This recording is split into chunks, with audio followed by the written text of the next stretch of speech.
Only shut my eyes so I can see you. Only stretch my arms if I can. আমরা এখন আছি 14 গ্রামের বিখ্যাত তৃপ্তি hotel. তৃপ্তি হোটেলের নাম আপনারা অনেকেই শুনেছেন। আমাদের সাথে এখানে আছে মিজান ভাই। হ্যাঁ, খুবই গরম কিন্তু আজকে, সেই জন্য আমরা আজকে বক খাবো, বকের মাংস দিয়ে খাবো, বালি হাঁস দিয়ে খাবো। হ্যাঁ, এই যে বালি হাঁস, একটু দেখান বালি হাঁস। আর এটা হচ্ছে যে স্থানীয় একদম মাছ, দেশীয় মাছ। একটা চাটনি আছে। হ্যাঁ, পুকুরের পাড়ে, মানে পুকুর তো না, এটা দিঘি। এটা কি দিকে? কি দিকে এটা? এটা হচ্ছে জগন্নাথ দিঘি। Baby, how you always please me. If you love me. Jagannath দিঘির পাড়ে বসে দুপুরে লাঞ্চ করতেছি। এটার মতো ফিলিংস আপনি আর কোথাও পাবেন না।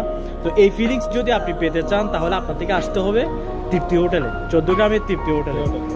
আমাদের সাথে মিজান ভাই আছে, আমি তো আছি, সাথে আমাদের পাইলট নূর ভাই আছে।